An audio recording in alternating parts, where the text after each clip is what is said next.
Un grand jour pour Rouen aujourd'hui, une journée qui a été attendue depuis longtemps.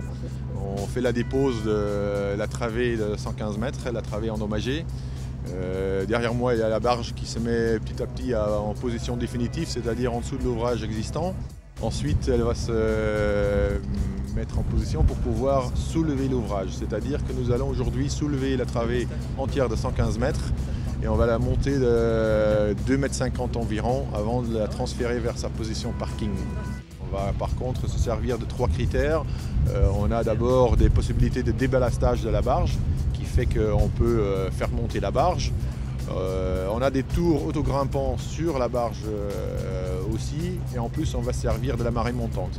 On jongle avec des poids de 1000 tonnes au-dessus de la barge, c'est-à-dire à une hauteur de 8 mètres, 9 mètres au-dessus de la barge, sur de l'eau. C'est quand même avec du courant. Ce sont quand même toujours des opérations délicates.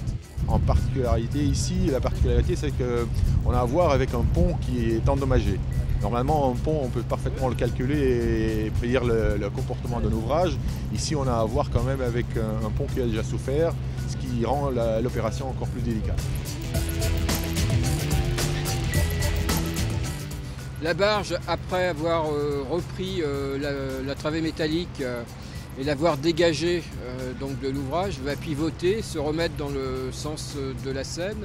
Ensuite, l'entreprise va découper les 40 mètres endommagés à remplacer, va travailler sur la remise en état, remise en peinture de la partie conservée.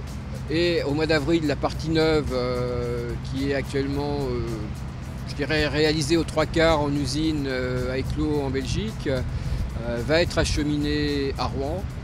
Elle arrivera peinte, donc il n'y aura plus qu'à la souder et à faire des reprises de peinture sur le quai à Petit Couronne pour ensuite venir reposer la travée au mois de juin.